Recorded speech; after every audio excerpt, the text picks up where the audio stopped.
Sam. We haven't seen each other in person since Burning Man. Yeah. A year and a half ago. 15 months. This is the first time we're seeing each other since the last time we saw each other.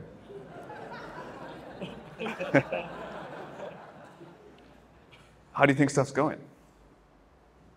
Oh, I think stuff's going pretty well. I think, we're not in total dystopia yet, so that's exciting. You've had a busy year. I thought maybe we could kind of like recap a little of what we talked about last year and what's kind of going on with our lives, in these wild 15 months. Great. Cool. Is my mic? I guess it's kind of working. Okay. You want to start or should I start? Yeah, sure. It's been in 15 months. It's been a year. I think we both had pretty big years. Shortly after 10 months ago, after we last spoke, I definitely left the Playa convinced that AI artwork was my new spiritual midlife crisis, and but then a few months after that, my barn and my studio and my body and my main data set for the past 20 years burnt in a fire, and then I realized this is actually my real spiritual midlife crisis, and I was hit a pretty dark low point in my life, and but I was completely rejuvenated by the love and the support of the community of people around me, and I'm happy to report I'm more complete than ever at this moment. So, thanks. No, thank you all so much, and so yeah, that was kind of a big thing, and kind of following up on, I think from the Q&A session we had when we last spoke, we kind of talked about what we're going to be doing. Shortly before the barn burnt, and what I've been focused on after that, after coming back from the Playa, I pivoted my resources and my team into using Stable Diffusion and AI, and basically taking my existing body of work and training a Stable Diffusion model on that. I think there was so much, I had so much fear last time that we spoke. If anybody was I remember well. Yeah, I gave this poor guy a pretty deep, grief dump rant. I was so much concerns that I had about it, and one of the solutions I have to things when I'm afraid of something, I want to learn about it. So I felt like making a model was the best way to really learn about this technology, and we can talk a little bit more about that. But that kind of brings us to where we're at. So how's your year been, Sam? I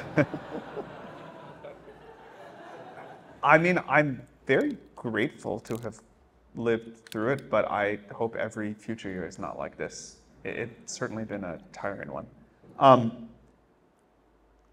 I think this was sort of the year where a lot of people first had their reckoning with powerful AI. When we met up 15 months ago, that was, I guess, 3 months before the launch of ChatGPT. So people were looking at Stable Diffusion and DALL-E 2 and interested in all of that, but it didn't feel like it was going to shake the ground. And then I think after the launch of ChatGPT, and then especially when we put GPT-4 into it, it did shake the ground for a lot of people. I have been mostly very cheered by how people have adapted to it and are thinking about things now, but it has been, I think this was definitely the biggest update year for people yet, and maybe the biggest one we'll have, because from here on, now people accept that powerful AI is going to happen, and there will be incremental updates. But there's there was the year the first iPhone came out, and then there was every one since, and at this point, you didn't really know the difference between this one and last year's one. So this was I think a big moment. One thing that I am happy about is I think people are viewing these systems as correctly as tools, artists in particular, but other people as well. And there was this, I think there's a real moment of fear, which is this a tool we have built or a creature we have built, and what is that going to mean? And I think people now, view this as a new thing in the toolbox of humanity and are doing like really remarkable things that it's very gratifying to see artists and otherwise what people are using this for, what people are creating, and that's been a lot of fun. Mm-hmm. Yeah. Since we last talked, I feel like the conversation we had 15 months ago is so interesting. I'd say that's one of the first times that a person representing each side of the fence between AI and artists have spoken together. And there's definitely been, kind of to where we're at now and what's happened, there's definitely been a lot of dialogue that I've seen around the subject. I kind of follow a lot of threads. I'm on Reddit a lot. There's like one group that's like our artists hate and are defending AI art. And I will say, I know that there's been some acceptance, but I've noticed like a real polarization kind of between the camps of the existing artists that are very threatened, that are going after this copyright, and which are maybe called the Luddites, and then the AI bros that have a lot of vitriol on how entitled they feel and how excited they're so passionate about these new tools that it's created a huge amount of friction and a big disparity between those camps. How do you think that's going to trend or resolve or get worse? What I'm excited about us being able to have such a civil dialogue. I'd like this to, help guide that. I see that where the rift is now, like it's only going to be widening. The strategies that a lot of my friends, I know that I talked to some of my friends before I came out here, and there's definitely a lot of pain within specifically like the illustration, concept art community. Anyone who kind of made their living on creating single images with their imagination are still pretty much freaking out. And it's hard to say because the economy's changed a lot since too, but there's a growing, I don't know anybody that's doing great. I know a lot of them report that there's less work out there, and because of the flood of this deluge of new images, their work is seen to have less value. I guess to kind of I looked at some statistics yesterday. There are over 16 million Midjourney accounts and 16 million accounts. These are all accounts that are all actively making AI images. And I saw one report that as of August 2023, which have been a year since we spoke, between Stable Diffusion, Midjourney, and DALL-E, there's over 15.5 billion AI images are now out in the wild, in the world, like since the past year. So, that's a staggering amount of data just kind of hitting the streets. So, artists are they're impacted. They're concerned about how they're going to be supporting themselves. Obviously there's lawsuits. I saw you and you did a really great job of that congressional hearing. There's artists that are making technology to glaze to make their work unscrapable. There's artists that are making things like Nightshade that they're trying to poison data sets. So, there's a healthy amount of animosity there. And, I'm sure you're aware, kind of the elephant in the room there, the main issue that they have is, it's the dignity of their data. Their art represents the most special aspect of their consciousness and their life and their labor, and to have their labor being taken against their will and used to create a technology that can outpace and outcompete them, obviously there's going to be a lot of animosity in that sort of situation. So until there is a solution there, or until things change, it's hard to see those two groups coming to a healthy reconciliation. To push on that a little bit, do you think the animosity would go away if all of the image generators just didn't train on anyone's data ever unless they explicitly opted in, but they were still really good? I think that would really go a long way. I've definitely been looking into, you're familiar with Jaron Lanier and like the idea of data dignity. I think it's really about there's two issues. The one issue is the non-consensual use of their images to train something that can outcompete them, which obviously that's a thing. And it's also the feeling and the fear of being replaced with this technology, that it isn't a tool, that it is a replacement. At the beginning, I felt that way too, and I think in a lot of situations it will be, and there is a certain amount of progress that we all need to deal with. But I think a lot of it is that they just feel that because of the non-consensual aspect of it, they feel really left out of this black box where, I think that I'd love to envision a future where there's more of a participation in it. From my experience, the project that we've been working with is called Chimera. It's a grouper called Chroma, and we've created this thing called Chimera, which is a model that I've trained on my own work. And I was a little skeptical at first, but over the past few years, we've done, training a model is not it's not an easy thing. We put a lot of work into it. We've gone through the taxonomy and reverse engineers the images and made a really robust model. But the experience of working within the feedback loop of my own, it's like all the value that I put into my whole body of work, I have a direct access to. Like Satya was saying, I don't have a visual imagination, but now I have the closest thing to a surrogate of that, and it feels great, and it's an empowering thing. And the way that we ethically use the model is that we have 3,000 prompts, and when we give, what I've done with the model, I give my community access to it, and so my community can generate art with this model. Because the thing I was most interested in is the technology is, more than anyone, how unbelievable this technology is. It's such a superpower. It's so amazing. And something that I had learned specifically from my disaster and my fire, when I lost the bulk of all the art that I thought was the most valuable thing in the world, that's why people cared about me. I learned, it was a very hard lesson, but I learned that the most valuable asset I have as an artist is the community that supports me. And the most valuable thing I can be giving to them is my authenticity and my vulnerability. Thank you. And as I rewatched the video, you actually made a comment about that kind of in our question and answer. I didn't even understand what you were getting at until I watched it again. And so knowing that now, I have a lot less fear about AI because I can see that it's that authentic connection that's the most important.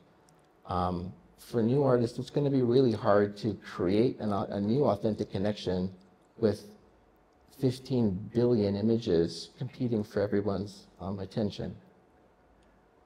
I'm actually not sure if that makes it more difficult or easier.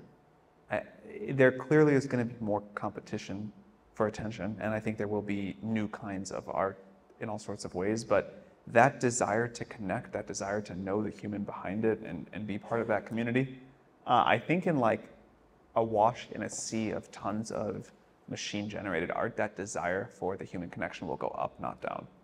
So I would predict it goes up. I agree with you. No, I think that I'm very bullish on authenticity. That is the most valuable asset an artist has. That's something that AI can't compete with.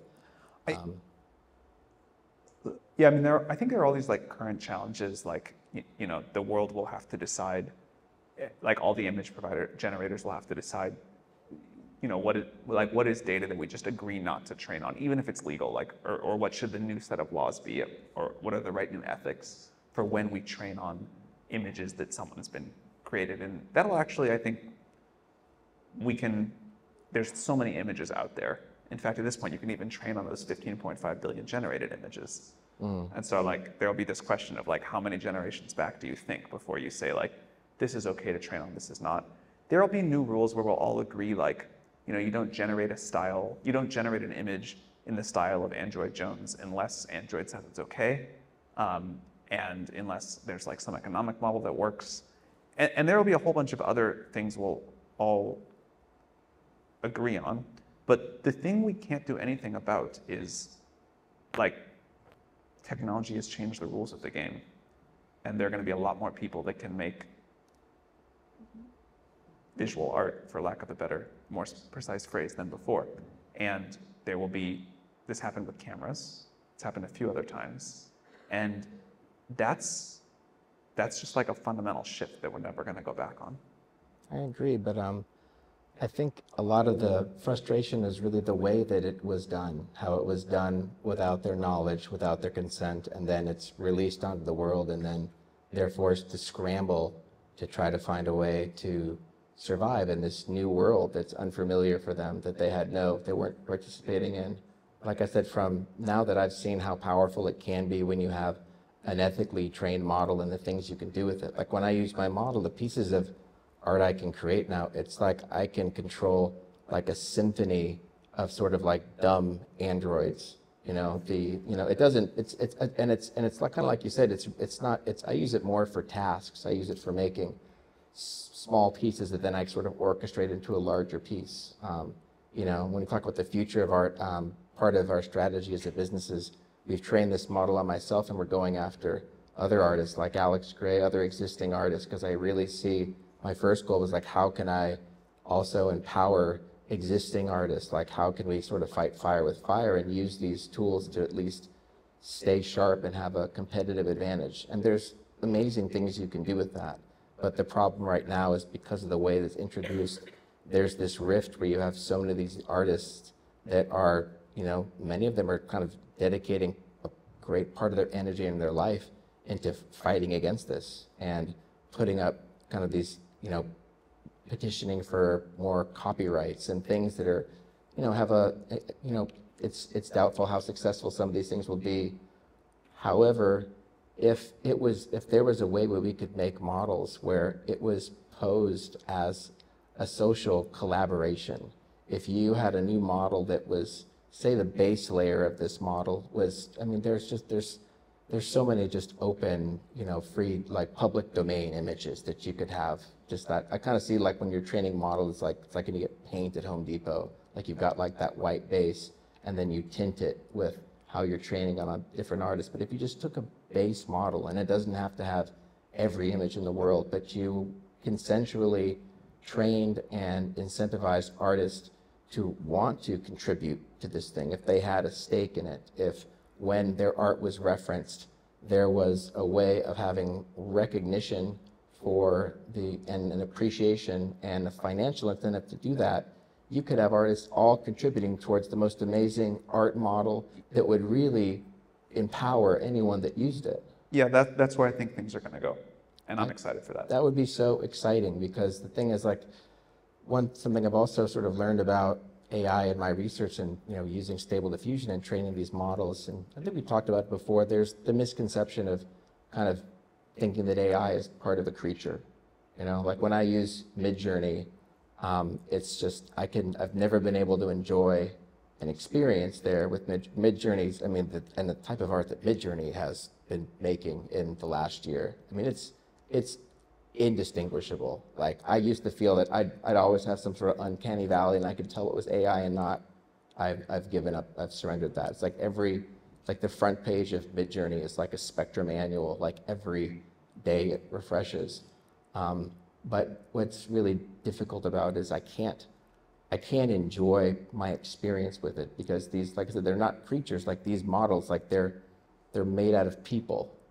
Using Midjourney, it's like eating Soylent Green and like knowing it's people. Like I know I'm eating my friends when there's Craig Mullins in this piece. Like there's no satisfaction there. And not only is there there's no satisfaction there, there's also a lack of any sort of like feeling of achievement. There's a major achievement gap that comes with leveraging all the non-consensual labor and exploiting all these people that made this vision to put them out of it. Like the equation is so asymmetrically wrong, it wouldn't be that difficult to correct it into something that felt good. And I think it's the same thing, but I think the other danger is when you look at this this rift between the, say, the organic artists and the AI bros. What I learned myself through from the experience with this fire is that I feel there's a lot of artists that are, creativity is amazing, and I don't want to be suspicious of any joy that anyone gets from generating these images. But if there's someone out there that is using something like a Midjourney, that's using a model that's unethically trained, the upward battle, no matter how amazing these images are, the upward battle that an artist is going to have to build trust with an audience like I've built with my audience is going to be near impossible. Because how can someone build trust on a foundation that's full of stolen and exploited work of other artists? You know, it's putting them in a situation where they're gonna, it's not a good scenario for them either. So something that could reconcile these things together, something that could incentivize the artist and empower them, and could empower the people that use it, could be, I think it could be an amazing use of this type of technology. Yeah, I think heading towards a world where, as you said, the base models are trained on clearly open domain images, and then people can customize it in different ways, and there's an attribution from a kind of credit and revenue perspective. That's like, and not just for, I think much more about text than images. So there's probably like things that don't quite apply to the image generation part here. But I think something like that is super important to get to. Yeah, and I also want to acknowledge you too. The new DALL-E 3 is amazing. If anyone used DALL-E 3 yet, like, you know, I'll admit, like Midjourney was, a year ago, Midjourney was so good that I think my DALL-E 3 subscription kind of gathered dust, but I just tried it the other day, and it's really phenomenal. And also want to acknowledge I tried to make an image in the style of Android Jones, and it scolded me on why that was in contradiction to its alignment. So I really want to thank you and acknowledge you for doing that. That's a big deal. I think that's great.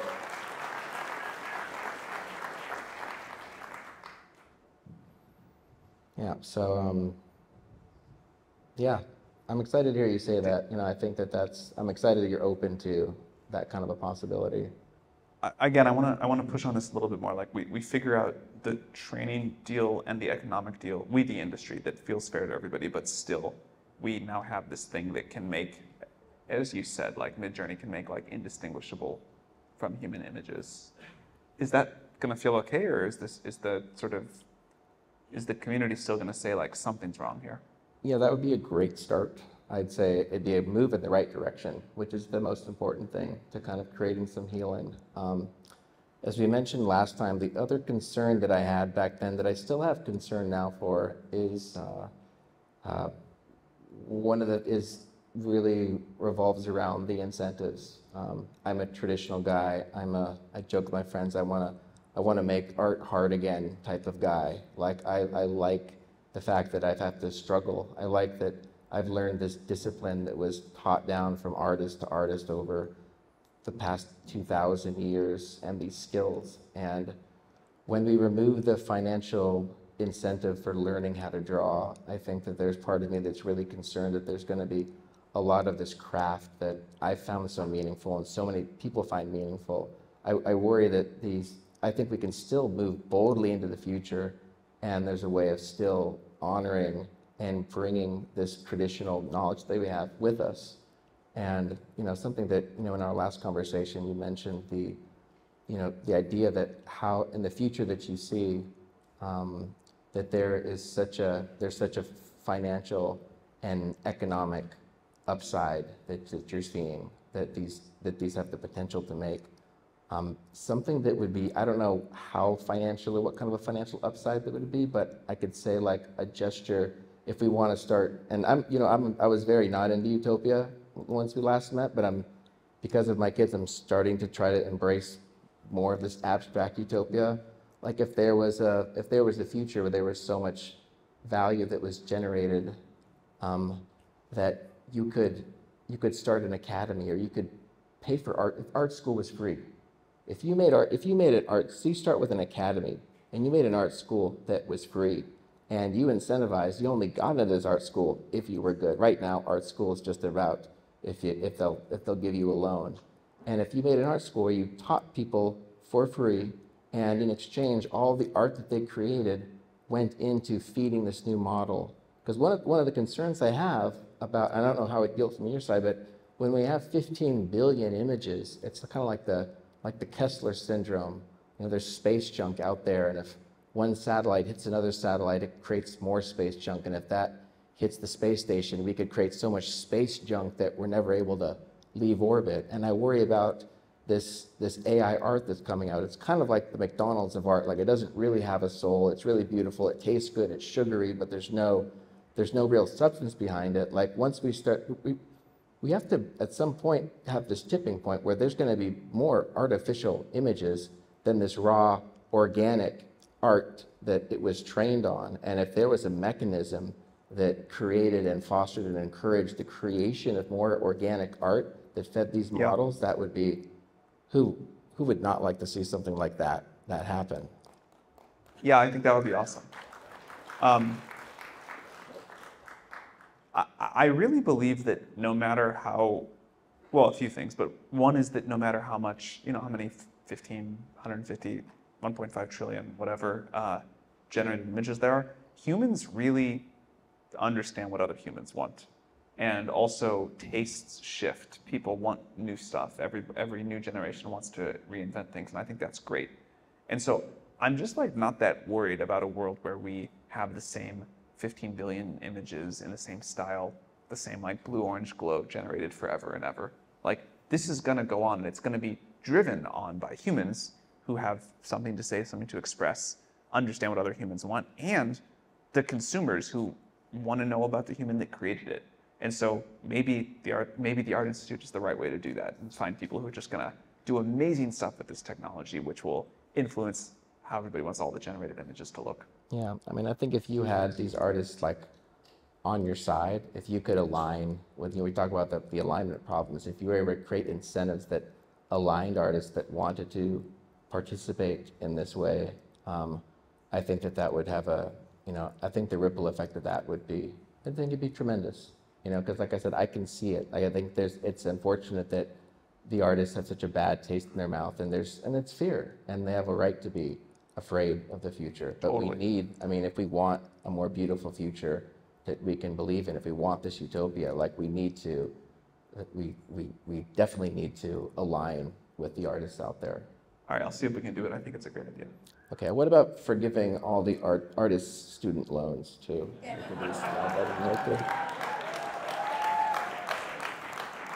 The ones that are in art school right now that are totally screwed, what do you think? I think we need to let AI progress a little bit further, and that's probably like more money than we make entirely by a lot right now. But you're open to that possibility. Well, I'm open to like AGI generated UBI for everybody. I mean, I think that'd be great. I like that too. I like the forgiveness of the student loans a little bit more than the UBI. I'm sorry. I have some financial friends. I really want to try to get behind it, the UBI thing, and I know that you're a supporter of it. And I'm going to admit that I'm not an economist and it's not my forte, but I have a hard time seeing things trending that way when we can. Maybe if we get universal health care. If we could figure out a little thing like that, I might be more open to the possibility of UBI. But even if we had UBI, I still feel that what's going to be more important is kind of like how Jaron talks about, is creating and inspiring a new class of creatives more than a new class of dependents. Yeah, look, there's no way that UBI is a full solution for a bunch of reasons, the least of which is people have such a strong desire to create, and society wants that so much. It's you give people just a bunch of money that may solve some problems, that may let them pay off their art school loans, but that doesn't make anyone feel fulfilled. And I think the whole idea that all we have to do is figure out UBI or anything else, including free healthcare, although that would be wonderful. That's not a full solution to all of our problems, but I don't think that means it's not a good thing to shoot for and a good thing to have. There's so many other things we can build on top of it. I think a society that has that will surprise us on the upside in so many ways for how we can spend our time, the kinds of things we do, what we create for each other.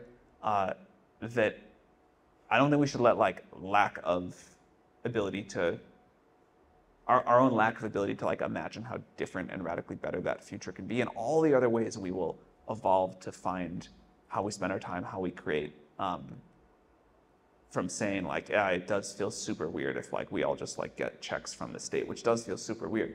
I think like a model that makes it easier for me to wrap my head around is not that we just like all get like a check from the AGI, but that we all like basically own an equity slice in it. Yeah. And it's not just the check, but it's the access to it. It's the governance over it. It's the ability to like make decisions. I think people want to be architects of the future much more than they like want to be a dependent, but kind of like saying that there's going to be this new socioeconomic construct and we're all going to like own this thing together benefits accountability for deciding what to do with it and responsibility for bad decisions, the whole picture. Yeah. And we're going to use it to like enable this new society in ways we just can't think about right now. I'm excited for that. Yeah, that's exciting. Well, I think that's kind of the point. Is that I think for a lot of people, because of the black box nature of these models, people don't realize that it's just made out of people. Like it literally is made out of the effort of people. And I don't know how complicated it was, but if there was a way of tracking that and creating attribution for the contributions people have made, and you created something where people were excited to want to contribute more to this, and they knew that they did. I mean, people do, in a way, we do own this because this is made out of all the residual data that we've been kind of consciously and unconsciously making. And I think the main frustration was that this data was, scraped and taken without an acknowledgement and without a consent. And if we could change that story, if we could open that box and people knew that this was something that they were part of, that this was part of the legacy of being human, that you were contributing to this thing that everyone benefited from, I think we'd have a radically different interpretation of what this technology could do. So again, I think that's like very good to do, and I am supportive of it and excited for it. The one thing that I think about a lot is that I think I can sort of like understand how to think about that, how to reason about that, what an economic system should be like if it's learning from a bunch of people's data in different ways. I think what's special about what's going to happen soon with AI is it's going to be generating net new knowledge on its own. I'm going to use the example of science rather than art just because it's what I work on and think about more, but we could apply this in a similar way, I'm sure. Right now, if I like buy some textbooks, I'm allowed to like read them. I can like learn physics, and I don't like pay a thing to that, the person that wrote that textbook. Or the person that discovered that idea. But there's at least a model that I could imagine where that you can sort of say, here's the economic value exchange. It's not what we do for humans, but you can imagine it working. And what the AI has been about right now has been like reading those textbooks and then doing things that were sort of similar, maybe a little more advanced, but similar to what's in those textbooks. But the next phase of AI will be about discovering new knowledge and thinking and coming up with things that didn't exist anywhere in the training set. Humans can do this too. It's, like there was a time when the right thing for Newton was to read a bunch of math textbooks, and then there was a time when the right thing was to just sit there and think really hard and somehow or other figure out calculus.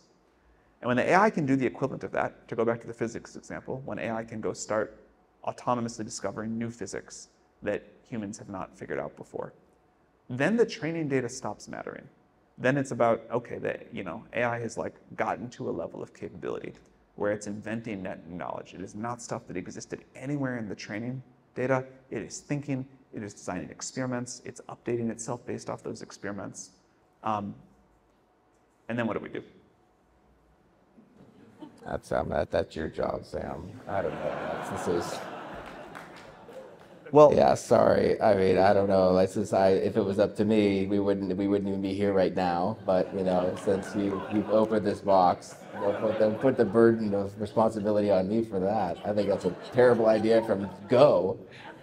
Well, I mean, we need it, right? We need better technology. We need to continue to expand our understanding. We have a lot of diseases we can't solve. We have a climate catastrophe. We need the help.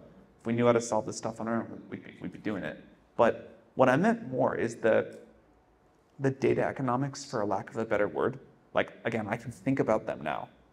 But it's very different when the AI moves into this next phase. Yeah.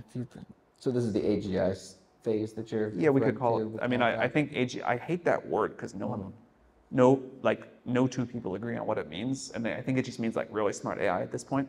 But sure, this is the really smart AI phase. So you're very smart, and it would have agency, its own. Would it be driven? I don't think agency is the question here that matters. I think it is the ability, because if I can use it as a tool to solve all of physics, but I couldn't do that without this tool. Humanity still benefits from understanding all of physics. That's great. Sure, but it's still like a slave god. Like it does everything we want it to. I would call it a tool, but you could call it that if you want. Sounds better than a djinn, you know. It's like this is like a little anthropomorphized here. This is like, it's like a neural network. Where do we hit that point? Because there's, like I said, like Jaron talks about a lot too, that it is right now, it's just a lot of data, and we don't refer to it as a creature. Like how far away are we from starting to think about it being more creature-y than data-y? And what's going to spark that?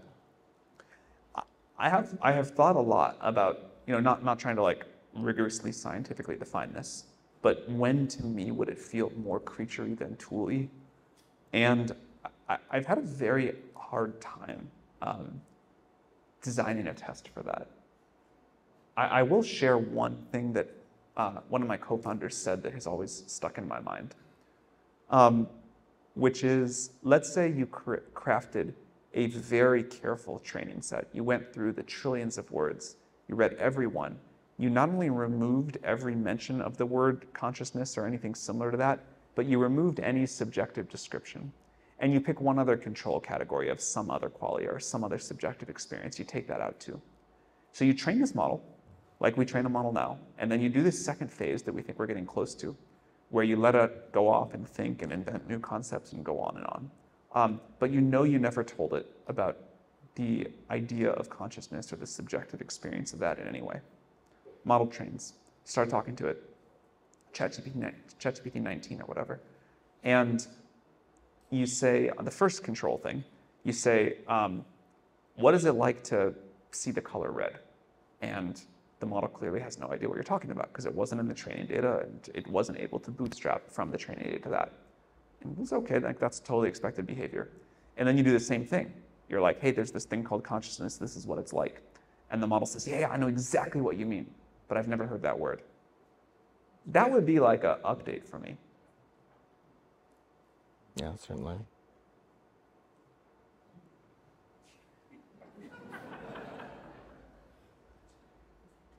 Do you think it's going to want to make art? Do you think it's going to have a drive towards exploring creative intelligence and its agency? I mean, this is such a cop-out of an answer. It depends on the reward model. Yeah. Like, that's a human choice. I mean, that would be a pretty good test for consciousness, is if it had a desire to externalize itself and make something for just the sheer reason of the enjoyment of making it. That wouldn't be an accidental. That's definitely pretty creature-y. That would be creature-y. I think there's like steps well before that are true though. Yeah. Should we do questions? Yeah, this is great. Yeah.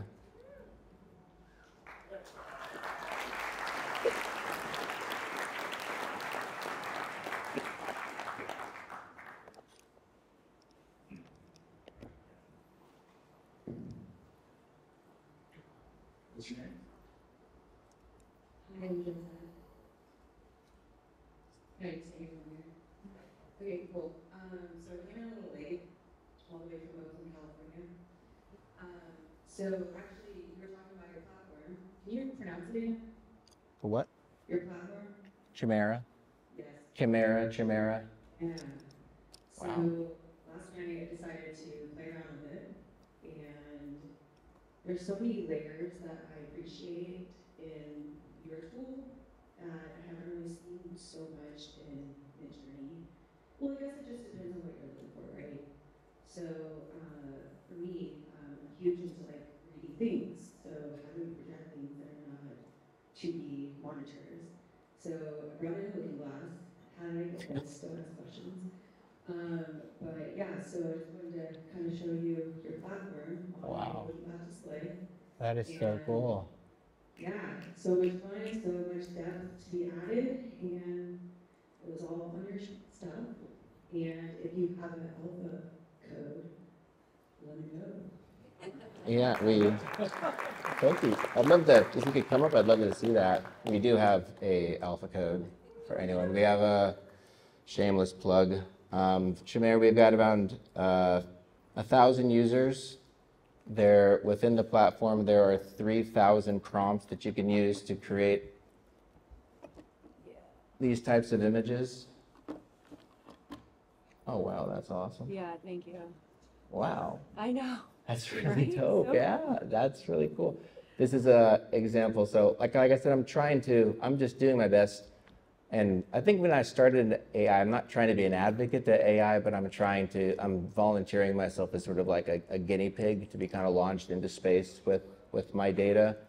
And what we've been doing is trying to find, like I said, I'm trying to find ways of using AI to create a more authentic relationship between myself and the people that support me. So some of these images you made right here are part of a campaign we had with Spangle. He's a DJ. And so we trained a model using my art as the base layer, and then a certain amount of prompts that would create this six-eyed face, which is Spangle's like main, it's like his trademark. And we released it to his fan base and my fan base, and collectively the fan base made over 10,000 Spangle masks. And then at the big 2-day Spangle show that we did, I projected those 10,000 masks and animated them. And you know, like I said, we only have 1,000 users, but the feeling, like the posts of the people that were in the crowd that were there experiencing the show and got to see when their mask came up and was animated. I can, you know, from their testimony, it was a thrilling experience. You know, we were able to create a deeper connection, and the amount of novelty that the fan base made by creating these 10,000 masks with just these 3,000 prompts was, you know, there were things that even kept surprising me. So I know that there's a potential when you have, when it's done ethically. You know, they all have my permission. None of it's referencing. You can't enter in any other artist's name and the style of, and so there's that feeling where you feel there's something sort of earned there and something deserved, and it's collaborative, and it's just a win-win. You know, there's totally a win-win. And right now, I think a lot of people get upset because there's an asymmetry where people feeling like there's a big loss happening. But I believe we can do it. I believe in Sam. You know, I know that great things are possible. I have a question for Sam. So in our first conversation, Android was raw, passionate, vulnerable about his feelings that you were kind of gonna, or AI was gonna decimate his field, his craft, his friends, his art. And afterward, you sent us a text, and you were like, I took notes on that conversation that really changed the future of AI. I'm curious if you could elaborate on what the experience of sitting with this artist and having that conversation kind of meant for you, and what that meant for everything else. Yeah, I think I said like that changes the future of OpenAI. I mean, we can't control what other people do, but Sure. like the way that we know how to make progress is to talk to people, particularly people that are going to be impacted by what we're doing, mostly that, and say, hey, we made this thing. What do we screw up? What can we get better next rep? What do you think here? Like, what would make it more useful? What don't you like? What are the concerns of you and your community? What are you happy about? And like, that's the only way we know how to make progress. Like, this is a complicated technology. It's not a kind of clean win for all of society. So we want to like navigate it the best we can, but talking to people is the only way. And I mean, I think Andrew said he wasn't sure if he was supposed to like shoot me or not in that conversation. But It was whether I was going to go back in time and strangle you. Right, there was that. That's what I was considering.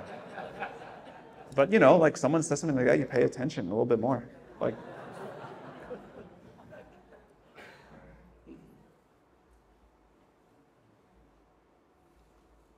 much. Hello, Kiki from Friends with AI. Question for Andrew. Question for Sam. Two separate ones. One for you. You say you can't enjoy the image generation process as it is on the backs of the artists, and it just makes me wonder, as we live in a society and a culture where we enjoy many things on the back of people getting eaten alive, do you have that same feeling and connection, or is it somehow different? That's it. That, just for one second, please. And then Sam, as we're talking about the future, which I believe of the ability to think through and solve deeply complex issues that we have created for ourselves, how, when you spend time with wisdom keepers, like deep, ancient lineage holders, with different medicines that they truly hold a reverence and a connection to how energy in life works, and it truly is a medicine for the ails of our time. How does the relationship with that wisdom and the people who carry that wisdom be a part of training how AI learns how to solve problems in a way that partners with them, doesn't take advantage of them, or create a further divide between technology and the global south, as it were, but bring them to the table when we think about how to solve for energy exchange and life ultimately.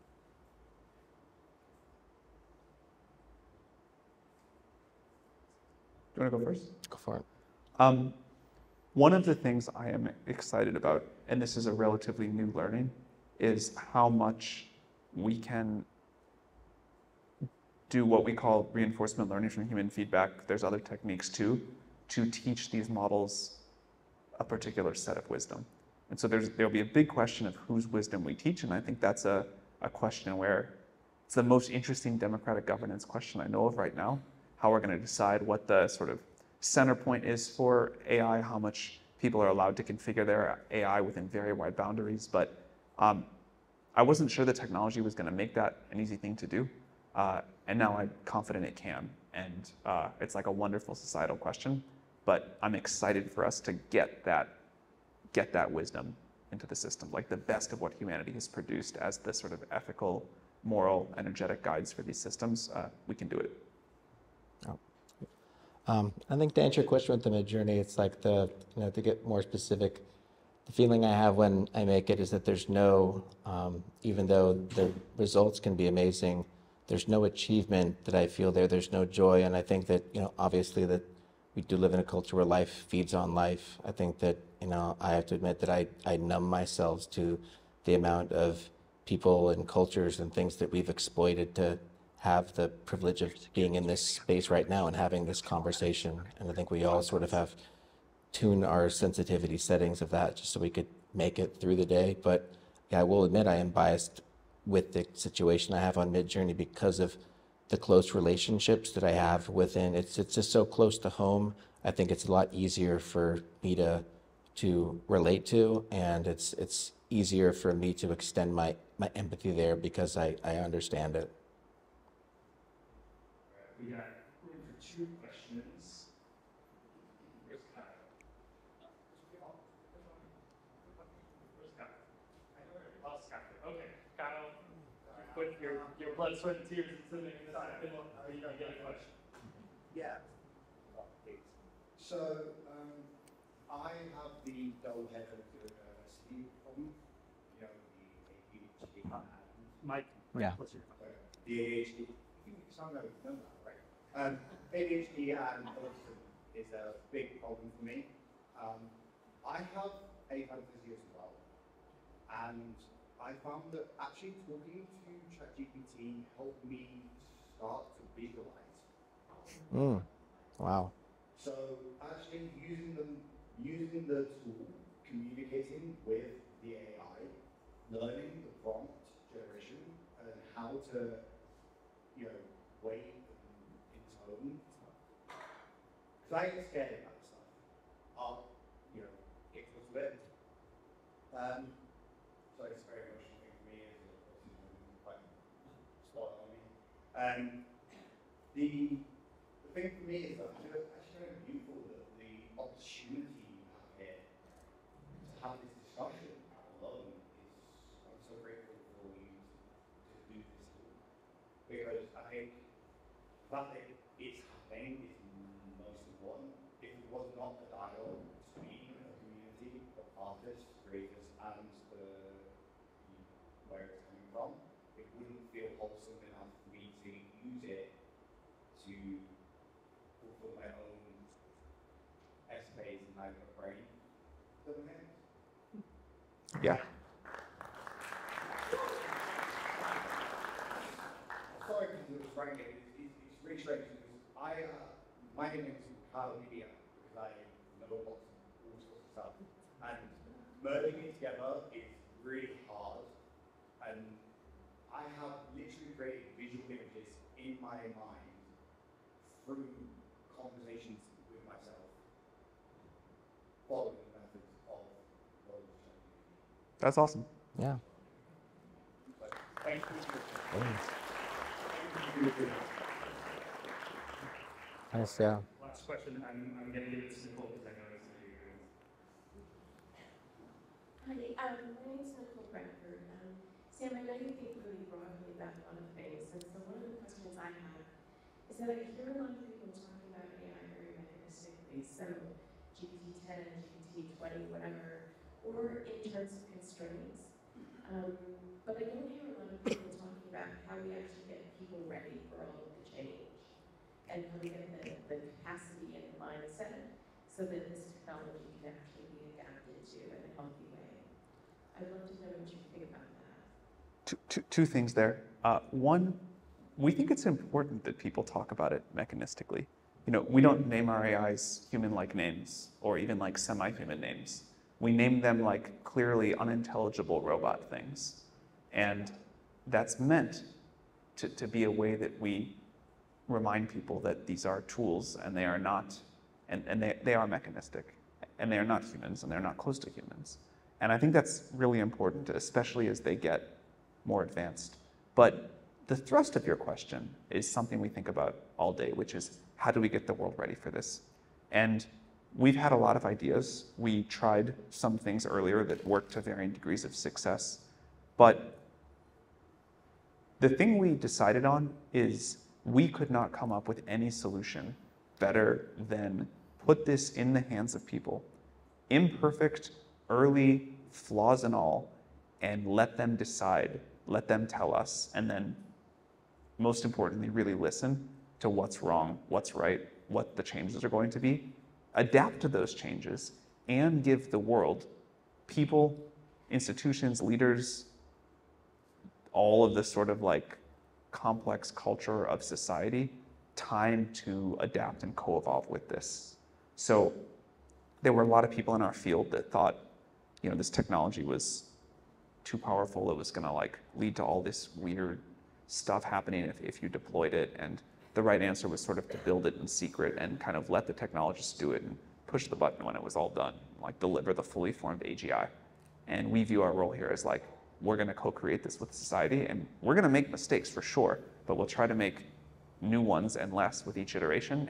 And we view our role as like a contributor to this complex coevolution that's going to happen. If you've got better ideas for how to get society ready for this, we are all ears because we know ours is imperfect. But the only thing we figure out how to do is to put this in the hands of people and listen. Oh, well, now, Sam, one possibility of that, because I think about that too, and I realized that part of, we talked last time, I told you there was a real failure in my imagination to see this sort of future, and part of it is that it really has to do with the media and the stories that we've grown up with. You know, there are so many fantastic and dark depictions of a dystopia, of Philip K. Dick, of these ways going wrong, and we really, when I look at media right now, we really lack a strong, beautiful vision of utopia. You know, there's very few even good science fiction books I can point to. Almost none. If you got the artists on your side and you incentivized them, empowered them to visualize this new utopia for people, we put it in the sphere and we made immersive shows, there's ways that we could bring people in their imaginations and their actions and their desires could follow. All right, I'll take that as a challenge. Let's do this again in 15 months and hopefully we have some progress. All right. Woo!